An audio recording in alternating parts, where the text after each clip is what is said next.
오늘 하나님께서 우리에게 주시는 말씀은 누가복음 22장 54절에서 62절 말씀입니다.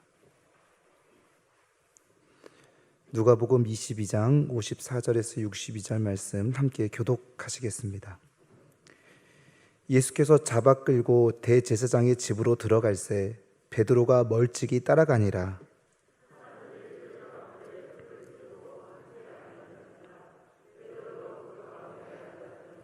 한 여종이 베드로의 불빛을 향하여 앉은 것을 보고 주목하여 이르되 이 사람도 그와 함께 있었느니라 하니,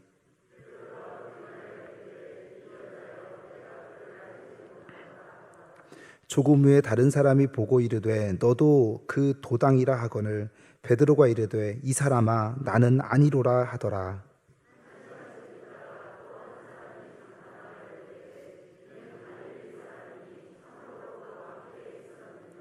베드로가 이르되 이 사람아 나는 내가 하는 말을 알지 못하노라고 아직 말하고 있을 때에 닭이 곧 울더라.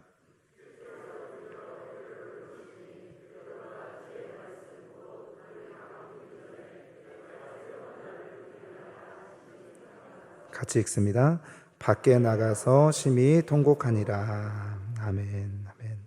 주님의 은혜 가운데 평안하셨습니까?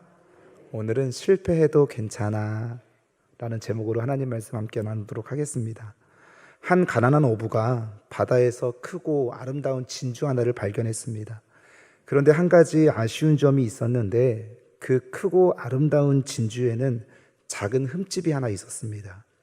그래서 이 가난한 어부는 이 흠집만 없앨 수 있다면 이 진주는 값을 매길 수 없을 만큼 완벽하고 비싼 진주가 될 수 있다, 이 생각에 빠져서 이 어부는 흠집이 있는 진주의 표면을 깎아내기 시작했습니다.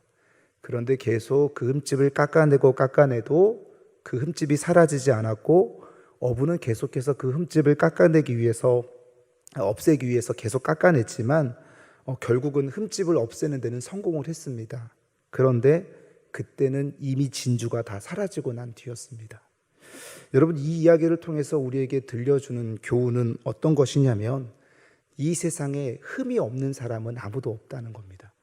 이 세상에 완벽한 사람은 아무도 없다는 겁니다. 성경은 우리가 완벽하기는커녕 오히려 죄와 허물로 인해서 망가진 존재, 완전히 망가진 존재라고 우리에게 말씀해주고 있습니다. 그렇기 때문에 우리가 인생을 살아가는 것은 어쩌면 죄와 허물로 완전히 망가진 존재가 걸어가는 실패의 흔적들이라고 말할 수 있습니다. 오늘 본문 말씀도 마찬가지로 누구보다도 열심히 예수님을 따라다녔고, 모든 사람들이 다 이 사람을 생각할 때 모든 사람들이 이 사람은 예수님을 절대로 부인하지 않을 만큼 존귀한 사람이라고, 또 존경받아 마땅할 사람이라고 생각한 사람이 있었습니다. 그리고 모든 사람들이 하나같이 이 사람은 정말 예수님 앞에서 신실한 인생을 살아갈 거야, 이렇게 호언장담하며 생각했던 이 한 사람의 실패를 오늘 본문 말씀을 통해서 보여주고 있습니다. 그 사람이 누구냐면 우리가 오늘 본문 말씀을 읽었던 것처럼 누구보다도 잘 알고 있는 이 베드로였습니다. 모두가 잘 아시는 것처럼 베드로는 내가 주와 함께 죽을지언정 결단코 주님을 부인하지 않겠다고 고백했죠. 그런 베드로의 결심은 진심이었고 그의 각오와 그의 결단도 진심이었습니다. 대단했습니다. 하지만 그의 결심과 그의 각오를 비웃기라도 하듯이 베드로는 예수님을 부인했습니다. 그것도 한두 번이 아닌 3번이나 예수님을 부인했습니다. 그렇기 때문에 모든 사람들이 칭송했고 모든 사람들이 존경했던 이 베드로의 인생이 성공이 아닌 한마디로 실패한 인생이다, 이렇게 말씀드릴 수 있을 것 같습니다. 우리도 우리의 인생을 살아가면서 얼마나 많은 실패와 좌절과 절망을 경험하고 있습니까?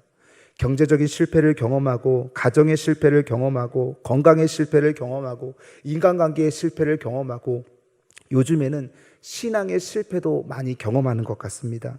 그래서 그런지 우리도 베드로처럼 수많은 그런 실패와 좌절을 경험하면서 살아가는 것이 우리 인생이라고 저는 생각되어집니다.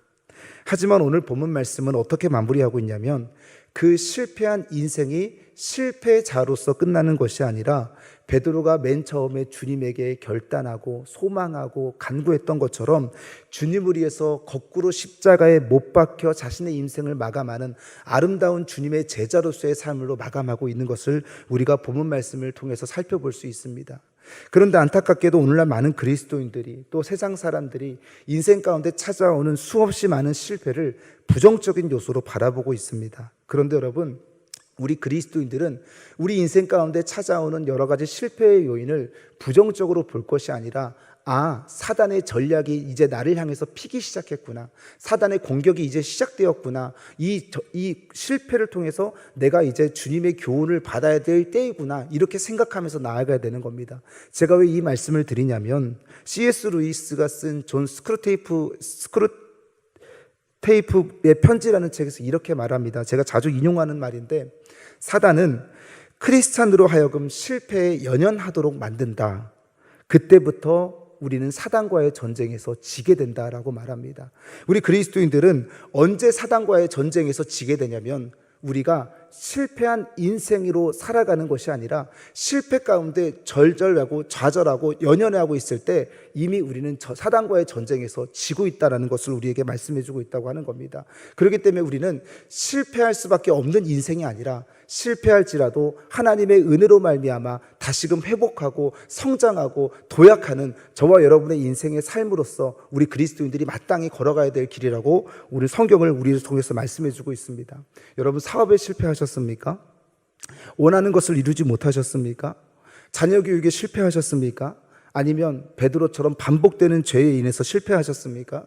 절대로 좌절하지 않으시길 소망합니다. 오늘 본문 말씀은 그렇게 실패했던 베드로의 인생이 누구보다 아름답게 쓰임받은 인생으로 바뀌었다고 증언해주고 있습니다. 그렇기 때문에 아까 우리가 실패에 연연하면 사단과의 전쟁에서 진다고 말씀드린 것처럼 우리가 실패에 연연하지 않는 인생, 그리고 실패에 좌절하지 않는 인생이 아니라 어떻게 베드로처럼 하나님께서 원하시는 아름다운 인생으로 살아갈 수 있는지 오늘 본문 말씀 이를 베드로를 통해서 살펴보기를 소망합니다.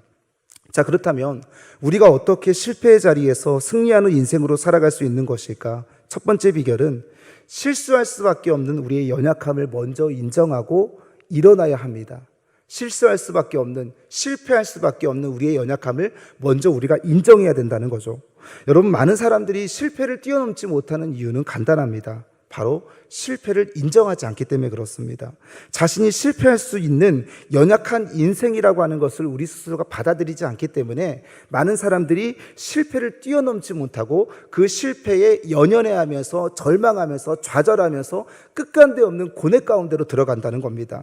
여러분, 방학 때마다 우리 자녀들이 뭘 세웁니까? 이 생활계획표라는 것을 세우지 않습니까? 저도 생각해보면 이 방학 때마다 매 방학이 시작하기 전에 생활계획표를 짜서 선생님께 제출했던 기억이 납니다. 여러분들도 아마 그 생활계획표를 세우셨던 기억이 있을 텐데 저는 참 이 매번 계획을 세울 때마다 거창하고 그리고 이상적으로 열심히 세우지만 그 계획표를 단 한 번도 제 삶 가운데 실천해 본 적이 없습니다. 제가 그 생활계획표를 어떻게 세웠냐면 아침 먹고 일어나서 공부하고, 점심 먹고 공부하고, 저녁 먹고 공부하고. 여러분들도 다 그렇게 하셨지 않습니까? 근데 여태까지 이 초등학교 6년, 중학교 3학년, 고등학교 3학년 여러분들이 지내오시면서 이 생활계획표를 한 번이라도 지켜보신 적이 있습니까? 아닙니다. 저는 그 말도 안 되는 이상적인 계획표를 보면서 이런 생각을 하면서 그렇게 계획을 짰던 것 같습니다. 내가 학기 중에 공부를 많이 못했으니까 방학 때 이 부족했던 공부를 조금 더 보충해야지, 그런 마음으로 계획은 세웠지만 뭘 간과하고 있었습니까? 저의 연약함은 간과하고 있었다고 하는 거죠. 어떻게 사람이 일어나서 아침 먹고 공부하고 점심 먹고 공부하고 저녁 먹고 공부할 수 있겠습니까? 저만 안 되는 건가요? 그런 말도 안 되는 이상적인 계획을 세우고 자신의 연약함을 인정하지 못한 채 생활계획표를 세워나간다는 겁니다. 여러분, 근데 우리가 좀 넓게 생각해 봤으면 좋겠습니다. 생활계획표만 그런 것이 아니라 우리 인생의 계획표도 마찬가지인 거예요.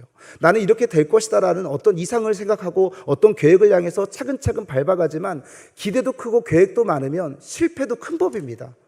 그 실패를 크게, 그 기대를 크게 가지고 있었기 때문에 그 사건과 어떤 계획이 실패하게 되면 우리가 완전히 실패 가운데 헤어나오지 못하고 요즘 애들 말로 멘붕의 상태가 오게 된다고 얘기를 하는 거죠.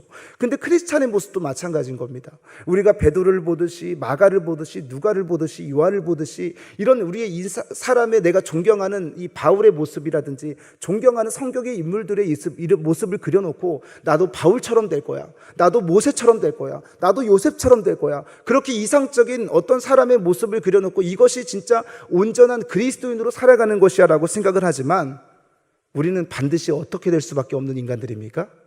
실수할 수밖에 없는 존재들입니다. 방금 은혜를 받아도 결단한다 할지라도 지난주에 금요 심야 특별 기도회 가운데 우리가 하나님 앞에 온전히 살아가겠다고 주님의 영광을 위해서 사명을 가지고 살아가겠다 할지라도 이 예배당만 벗어나면 우리는 반드시 실패할 수밖에 없는 존재입니다.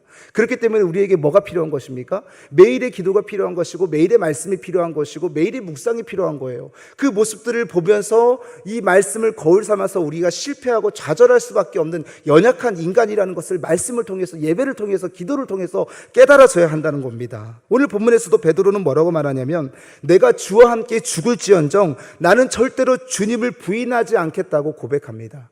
근데 그냥 고백하지 않습니다. 성경도 뭐라고 얘기하냐면 큰 소리로 얘기했다고 하고 호언장담했다고 얘기를 합니다. 자, 마가복음 14장 29절 말씀인데 한번 같이 한번 읽겠습니다. 시작.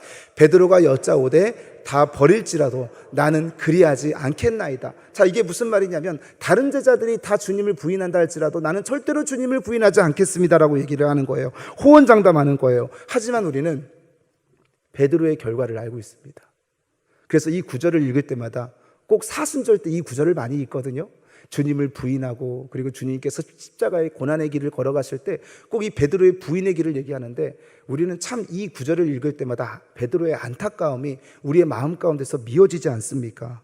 아마도 베드로가 제 옆에 지금 있다고 한다면 만약에 베드로가 이런 얘기를 했을 때 저는 이렇게 얘기해 줄 겁니다. 베드로, 당신이 진짜 주님을 사랑하는 마음은 내가 정말 잘 알겠는데 당신은 절대로 그 약속을 지킬 수 있는 사람이 아닙니다.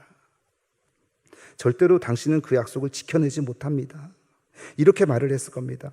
마찬가지로 우리도 베드로처럼요, 좀 더 크리스찬다운 크리스찬으로 살아가기를 노력하지만 말씀드린 것처럼 그 노력은 여지없이 무너지면서 그리고 그 기대가 크고 그리고 그 계획이 크면 클수록 이 실패의 고뇌도 커지면서 나는 안 돼, 나는 역시 안 되나 봐, 나는 과연 구원받지 못한 사람인가 봐, 나는 절망 가운데 살아서 그냥 지지부진하게 살아가는 사람이어야 되나 봐, 이렇게 절망하고 좌절하게 되는 겁니다. 무엇이 잘못된 걸까요? 성경에서 가장 우리 인간의 근본적인 답을 내주고 있는데 우리는 반드시 좌절하고 실패할 수밖에 없는 연약한 인간, 연약한 존재라고 하는 사실을 우리 스스로가 먼저 받아들이고 그것을 기억하면서 온전히 완전하신 우리의 하나님을 붙들고 살아가는 우리의 모습이 있을 때야만이 우리는 완전해질 수 있다는 사실을 우리가 기억해야 된다는 하는 겁니다.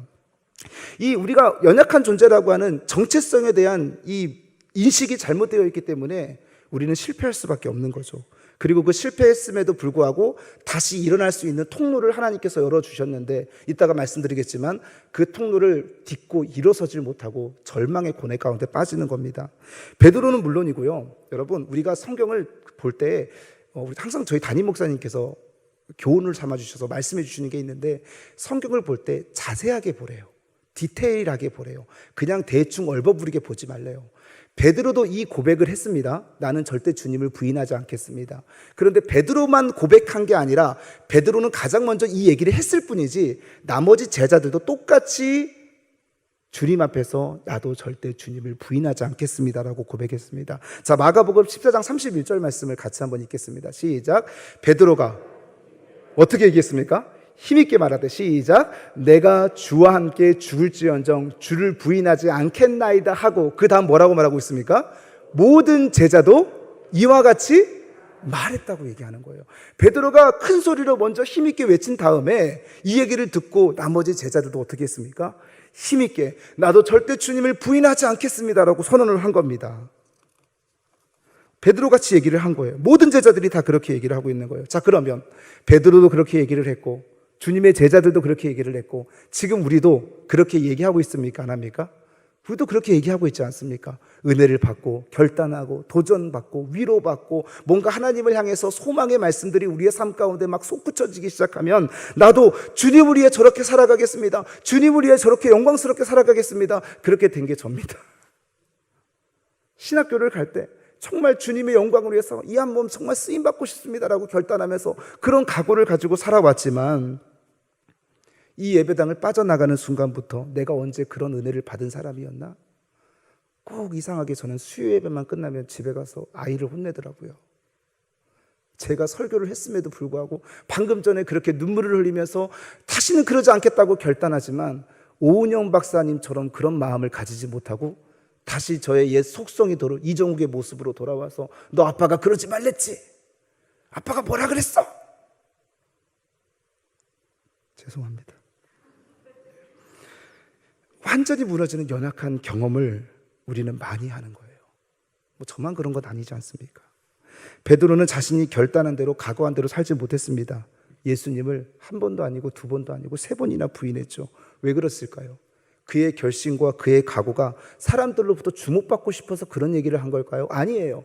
그의 결심과 각오는 진심이었습니다. 그리고 누구보다도 그 각오가 대단했고요. 정말 그렇게 살기를 원했는데 왜 실패했을까요? 성경은 우리가 연약한 죄인이라고 하는 것을 말씀해주고 있는데 베드로는 그것을 간과했다는 거예요.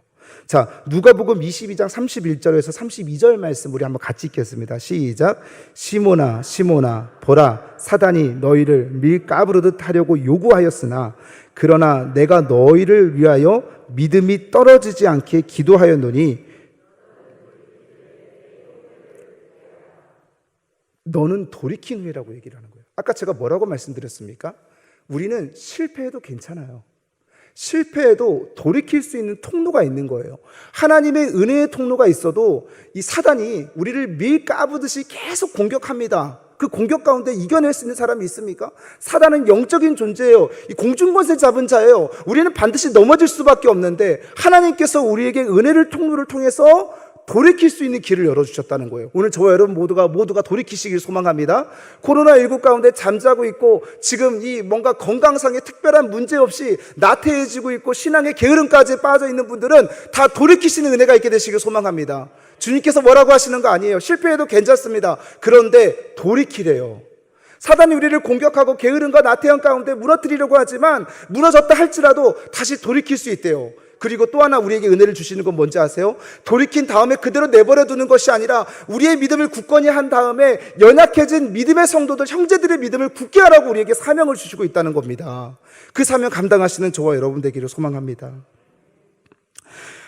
근데 이 돌이킨 후에라고 하는 말이요, 너는 실패를 절대 하지 않는 존재야라고 얘기하는 것이 아니라 너는 실패하지만 다시 회복할 수 있는 존재야라고 우리에게 말씀해 주고 있는 겁니다. 제가 이것을 좀 더 잘 이해하기 위해서 번역을 여러 개 놓고 살펴봤더니 공동 번역 성경이 제일 잘 설명을 해놨습니다. 공동 번역 성경으로 같이 한번 읽어볼까요? 시작. 그러나 나는 내가 믿음을 잃지 않도록 기도하였다. 누가요? 예수님께서 우리의 믿음을 잃지 않도록 기도했다고 하는 거예요. 그런데 사단이 우리를 밀가부르듯이 계속 공격한다니까요. 근데 그 다음 뭐라고 말합니까? 그러니 네가 나에게 다시 돌아오거든. 너 돌아오지 마. 너 이제 끝이야. 이렇게 얘기하는 게 아니에요.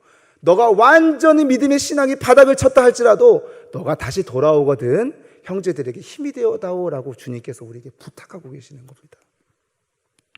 이것이 하나님의 은혜예요. 우리가 실패하지 않는다는 것을 말하는 게 아니에요. 실패해도 돌이킬 수 있는 하나님의 은혜의 통로가 있다는 것을 여러분들이 기억하셨으면 좋겠습니다. 잠언 24장 16절 말씀에 뭐라고 말합니까? 같이 한번 읽겠습니다. 자, 시작. 대저 의인은 7번 넘어질지라도 다시 일어나려니와 악인은 재앙으로 말미암아 엎드려지느니라. 여러분, 여기서 7번 넘어졌다고 하는 것은 완전수를 얘기하는 겁니다. 7번만 얘기하는 게 아니에요. 성경에서는 7번은 완전수예요. 넘어질지라도 우리가 의인이라고 칭함받는 이유가 무엇 때문입니까? 하나님께서 돌이킬 수 있도록 하나님의 은혜로 말미암아 우리를 다시 세우셨기 때문에 우리는 우리의 행위로 인해서 의인이 된 것이 아니라 하나님께서 우리에게 은혜를 베풀어 주셨기 때문에 우리는 의인의 칭함을 받는 것이고, 악인은 재앙으로 말미암아 무너진다라고 말씀해 주고 있는 거예요. 악인과 의인의 재앙을 기준을 나눌 때 우리가 단 한 번도 실패하지 않는 인생으로 살았기 때문에 의인이 된 것이 아니라 하나님의 은혜 때문에 다시 일어설 수 있는 것입니다. 오늘 저와 여러분 모두가 넘어질 때마다 2번 넘어지고 3번 넘어지고 100번 넘어지고 1000번 넘어질 때마다 하나님께서 우리에게 다시금 돌아올 수 있는 통로를 만들어 놨다는 것을 기억하시고 실패해도 괜찮아, 실패해도 괜찮아, 넘어져도 괜찮아, 자꾸 사단이 우리를 밀가부르듯이 계속 넘어뜨린다 할지라도 실패해도 괜찮아, 하나님께서 돌이킬 수 있는 은혜의 통로를 만들어 놓으셨어. 우리는 다시 돌아가기만 하면 돼. 이 고백이 여러분 마음 가운데 자꾸 용수섬 치고 다시금 돌이키고 회복하는 은혜가 저와 여러분 가운데 있게 되시길 주님의 이름으로 축원합니다. 우리가 언제 의인입니까? 우리가 얼마나 그렇게 잘하면, 잘나면, 착하게 살고 선하게 살면 얼마나 그렇게 잘하게 착하게 선하게 살 수 있겠습니까? 저는 참 별로 이렇게 요즘 나오는 찬양들에 대해서 참 이렇게 별로 감명을 못 받았는데 최근에 참 도전이 되는 찬양이 있습니다. 모든 것이 은혜, 은혜, 은혜, 한없는 은혜, 내 삶에 당연한 것 하나도 없었던 것은 모든 것이 은혜, 은혜였소. 오늘 이 수예배 나오신 분들 가운데 이것을 부인할 수 있는 분이 누가 계십니까?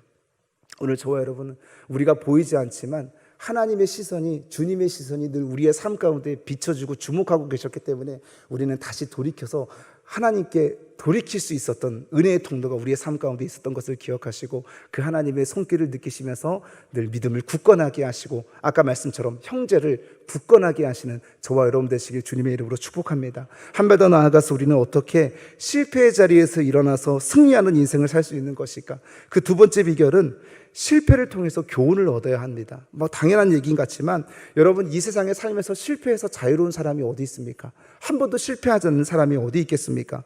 여러분 우리는 이미 벌써 수없이 많은 실패를 경험했습니다. 우리가 기억나지는 않지만 수없이 많은 실패를 경험한 걸 아십니까? 아마 1000번 이상은 실패했을걸요? 언제냐면 첫 돌이 여러분 되었을 때 걷기 위해서 걷지만 1000번 이상의 넘어짐이 있어야지만 걸을 수 있다고 얘기를 하는 거예요. 벌써 우리는 수없이 많은 실패를 경험했습니다. 그런데 중요한 건 뭡니까? 우리가 지금 걷고 있다는 거예요. 실패했지만 수없이 많은 넘어짐과 수없이 많은 실패 없이 오늘을 걸을 수 있는 사람은 아무도 없습니다. 그런데 반대로 성공과도만 달린 사람들은 어떻습니까? 저는 이렇게 말씀드리고 싶습니다. 하나님 없이 성공한 사람은 저주받은 인생이라고 말씀드리고 싶습니다. 성공한 사람은 어떤지 아십니까? 자신이 경험했던 것이 곧 법이고 자신이 생각했던 것, 성공했던 것이 곧 기준이 되기 때문에 자신만 바라보기 시작해요. 자신이 해왔던 길만 바라보기 시작해요. 누구는 보지 못해요? 그 옆에서 우리의 삶을 주목하고 계시는 하나님의 놀라운 섭리를 바라보지 못하기 때문에 하나님 없이 성공한 인생은 지금 브레이크가 없는 이 슈퍼카가 달리는 것처럼 성공가들을 달려고 하는 것 같지만 저주받은 인생이라고 하는 것을 기억해야 되는 겁니다. 자, 그러면 실패만 했던 이 베드로가, 실패한 인생이라고 불렸던 이 베드로가 어떻게 십자가에 거꾸로 못 박혀서 아름답게 주님의 사명을 감당하고 죽음을 맞이할 수 있었던 것일까요? 만약 이 베드로가요, 저는 예수님을 부인했던 이 3번의 경험이 없었다고 한다면 베드로는 이렇게 아름답게 자신의 사명을 마무리하지 못했을 것이라는 생각을 하게 됐습니다. 3번의 예수님을 부인했던 경험이 있었고 하나님께 돌이킬 수 있었던 그 경험이 있었기 때문에 베드로는 자신이 어떻게 주님이 십자가에 못 박혀 돌아가셨는데 나는 어떻게 똑같이 십자가에 못 박혀 돌아갈 수 있겠습니까? 저는 거꾸로 매달아 주십시오라고 베드로가 그렇게 얘기를 했잖아요. 지금의 바티칸, 여러분 아시죠? 교황이 살고 있는 곳, 그곳이 바로 베드로가 순교한 장소입니다. 그곳에서 자기가 죽기 전에 나는 그냥 매달아 주지 마십시오. 나는 주님보다 더 큰 고통 거꾸로 매달아 주시면 좋겠습니다라고 베드로가 그렇게 유언을 남기고 그렇게 고백하게 됨으로 인해서 바티칸에서 베드로가 죽임을 당하지 않았습니까? 이 경험이 있었기 때문에 베드로는 이런 담대함도 있었고 이런 사명, 아름다움으로 인생을 마무리할 수 있었던 것 같습니다. 오늘 본문 62절 말씀을 보겠습니다. 같이 보겠습니다. 시작. 밖에 나가서 심히 통곡했다고 얘기를 합니다. 왜 통곡을 했냐면 베드로는 이 순간에, 여러분들이 본문 말씀을 다 이제 아시기 때문에 그냥 바로 설명을 해드리자면, 예수님께서 하신 말씀, 자신이 부인했던, 닭 울기 전에 부인했던 이 예수님의 말씀이 생각나서 자신이 잘못을 깨닫고 심히 통곡했습니다. 자신의 연약함 때문에, 자신의 죄성 때문에, 예수님을 부인한 것 때문에 지금 좌절하는 겁니다. 그런데 이 구절을 조금 더 자세히 기록해 놓은 병행 구절이라고 하는 것이 있는데, 마가복음 14장 72절에 보니까 좀 더 이 상황에 대해서 자세히 기록을 해주고 있습니다. 우리 한번 같이 읽겠습니다. 시작. 닭이 곧 두 번째 울더라. 이에 베드로가 예수께서 자기에게 하신 말씀, 곧 닭이 두 번 울기 전에 내가 세 번 나를 부인하리라 하심이 기억되어 그 일을 생각하고 울었더라 라고 말합니다.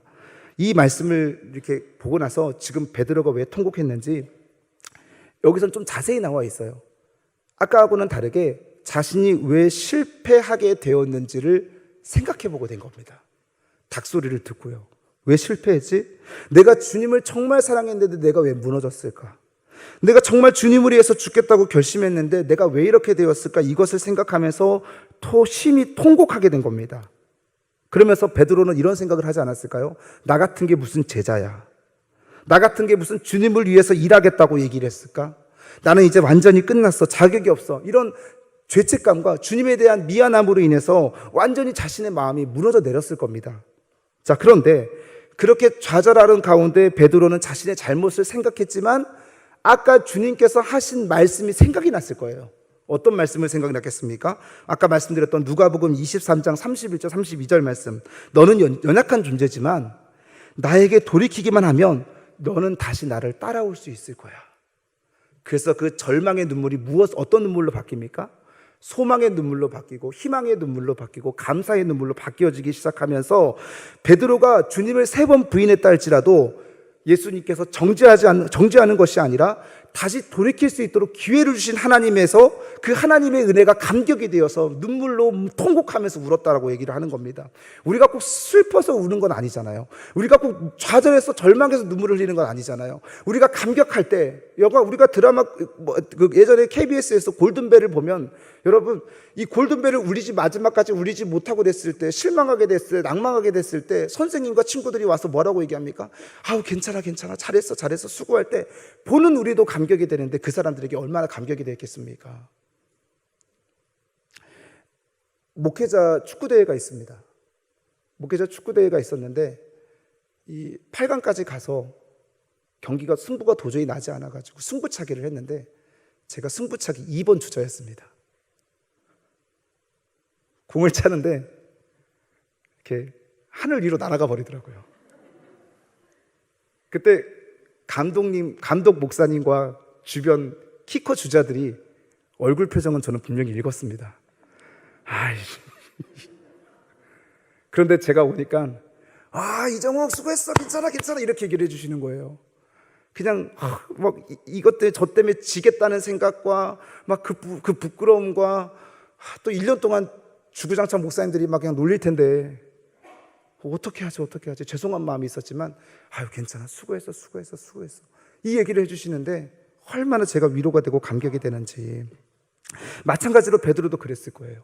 처음에 미안한 마음과 죄송한 마음이 있었지만 베드로는 그 통곡하는 과정 가운데 주님이 부어주시는 은혜가 있어요. 다시 돌이키면 되잖아. 다시 돌이키면 돼.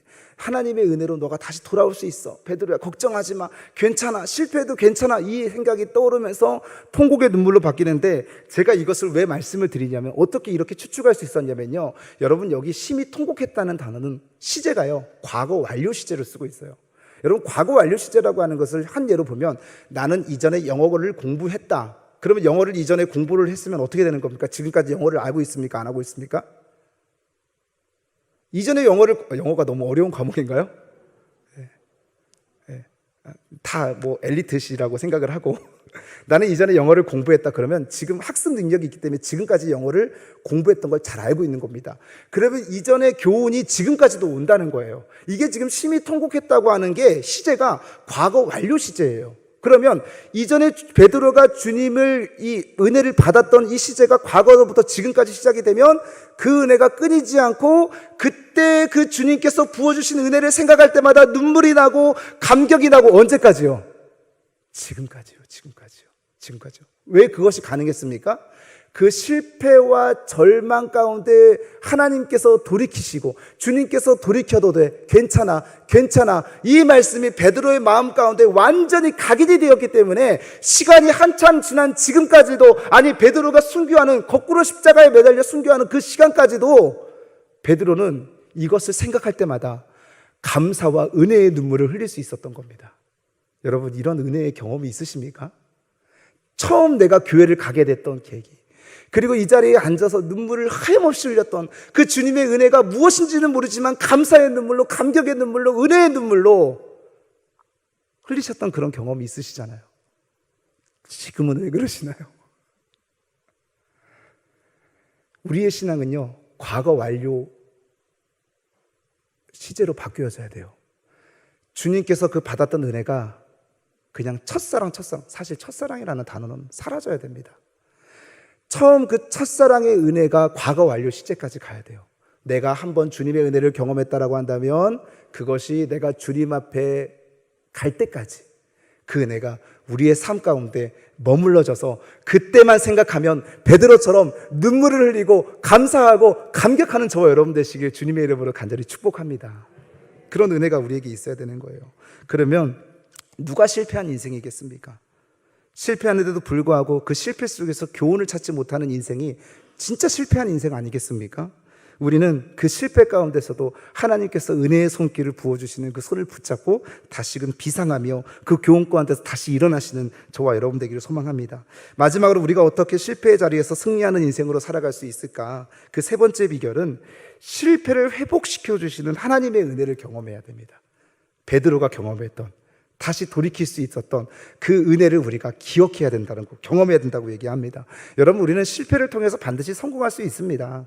뭐 어떤 시험을 준비하지만 여러분 5번, 6번 시험을 보고 7.8기로 해서 안 되는 게 있겠습니까? 뭐 안 되는 것도 있을 수 있겠지만 대부분 다 성공합니다. 그런데 그럼에도 불구하고 한 가지 난제가 있습니다. 그 난제가 뭐냐면, 내가 다시 시작한다고 해서 그 일이 다시 진행되어질 수 있을까? 한번 실패했던 경험이 있잖아요. 주님을 3번이나 부인했던 경험이 있기 때문에 내가 다시 그 일을 한다고 해서 그때의 나의 모습으로 다시 그 일을 성취시킬 수 있을까? 이런 막연한 두려움과 불안한 가운데 시도조차 못하시는 분들이 꽤 많이 있더라고요. 그 낙심하고 실패한 자녀들이 이런 시도를 잘 못하잖아요. 제게 이런 경험이 있었습니다. 그 예전에 이 옆에 우리 여주 소방서에서 주차장을 한번 빌려달라고 한 적이 있어가지고 주차장을 한번 이렇게 허락을 해주셔서 개방을 했던 적이 있었습니다. 근데 이제 다른 차들은 다 빠졌는데 그 한가운데 그 K3 자동차, 또 있지를 않아요. 제 막 속에 불분이 있어가지고 K3 자동차가 한 대가 며칠이 세워져 있는 거예요. 그래서 전화도 해보고 했더니 전화를 안 받더라고요. 그래서 그냥 때 되면 찾아가겠지라고 했는데 그때 저희 아들이 처음으로 자전거를 배울 때였습니다. 두발 자전거를 이제 보조바퀴를 뗐어요. 그리고 처음으로 갈 때 저는 자녀를 키워서 흡족한 마음을 그때 처음으로 느꼈습니다. 두 발로 타고 가더라고요. 그런데 처음 자전거를 타다 보니까 이렇게 하잖아요. 그래도 잘 가더라고요. 근데 잠깐 제가 한눈을 판 사이에 이제 물을 마시러 교육관을 들어갔나요?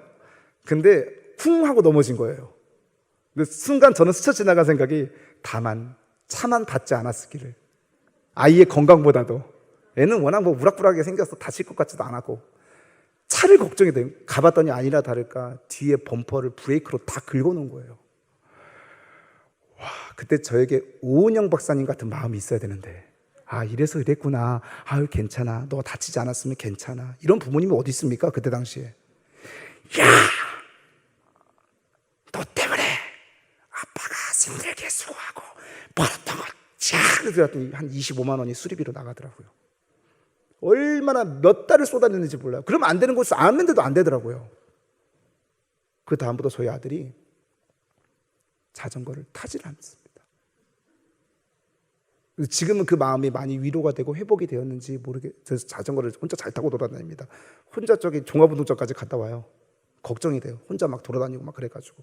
그런데 부모의 그런 막 비난과 부모의 이런 막 원망이 막 쏟아져 있다 보니까 그런 부모의 낙심하고 실망한 반응을 보고 나서 얘가 자전거를 아예 안 타버리더라고요, 한동안. 근데 우리도 마찬가지로 우리가 그런 베드로처럼 실패를 경험하고 낙심을 하게 되면 다시 시도할 수가 없지 않습니까? 그런 불안함과 두려움 때문에 다시 시도조차는 못하는 거예요.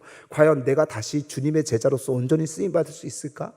내가 예전에 여전도회 회장으로서 사역을 감당했는데 지금 하라고 그러면 나는 과연 감당할 수 있을까? 구역장으로서, 교구장으로서 과연 감당할 수 있을까? 예전에 실패했던 경험이 너무 크거든요. 요즘 애들 말로 마상이라고 하죠. 마음의 상처를 입어서 마상인 거예요. 마상이 너무나 크다 보니까 그 은혜가 돌이킬 수 있음에도 불구하고 내가 시도를 못하는 거예요. 아마 지금 코로나로 인해서 휴먼기에 들어가신 분들은 아마 다 이와 같은 상태일 거라 생각해요. 주님께서 돌이키실 수 있는 통로가 있다는 것도 본인들도 알아요. 그런데 시도를 안 해요. 회복할 수 있는데도 불구하고 내 신앙이라든지 내 영적 상태가 점점 무너져가는 것을 알면서도 건강의 개인의 문제를 빼고서 말씀을 드리는 겁니다. 오해하지 마십시오. 시도조차도 안 하고 있는 분들이 많이 있습니다. 그런데 베드로는요, 마찬가지로 3번이나 예수님을 부인했어요. 주님 앞에 나아가기가 쉽지 않았을 겁니다. 그리고 심지어는요, 주님께서 베드로가 3번 부인하고 닭이 울기 전에 누구하고 눈이 마주치냐면 주님하고 눈이 마주쳐요. 그 장면이 어디 나와 있냐면 누가복음 22장 61절 말씀입니다. 같이 한번 읽어볼까요? 시작. 주께서 돌이켜 베드로를 보시니 베드로가 주의 말씀 곧 오늘 닭 울기 전에 내가 3번 나를 부인하리라 하심이 생각나서. 자, 보십시오. 주께서 돌이켜 베드로를 보시니 라고 했어요. 누가 먼저 봤습니까?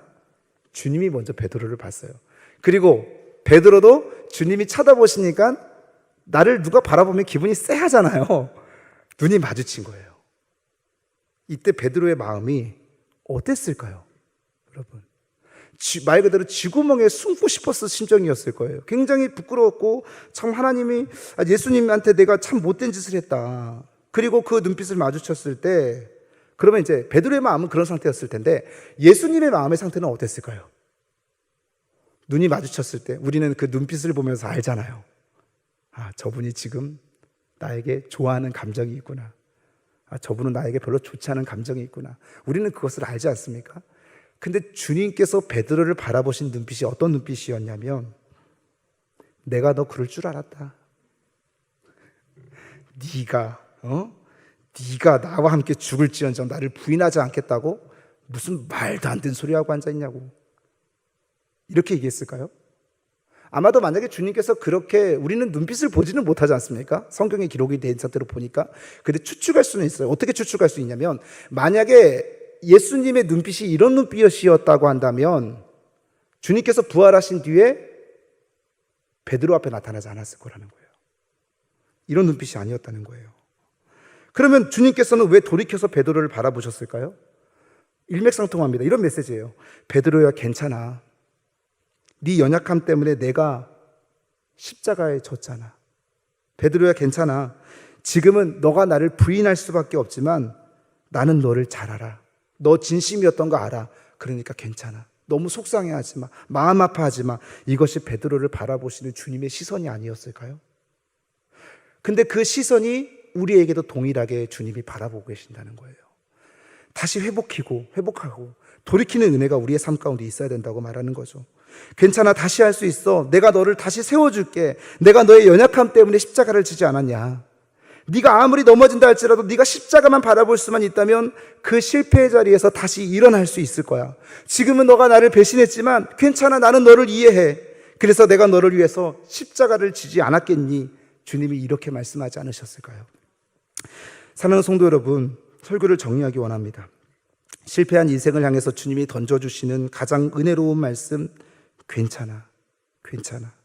제가 승부차기에서 골을 못 넣었을 때라든지 아니면 골든벨을 울리지 못했다 할지라도 아니면 여러분의 삶 가운데 개인적으로 정말 주님 앞에서 부끄럽고 베드로처럼 주님을 3번 부인했던 그런 안타까운 상황 가운데 들어갔지만 그럼에도 불구하고 주님께서 우리에게 괜찮아, 실패해도 괜찮아 라고 말씀을 하십니다.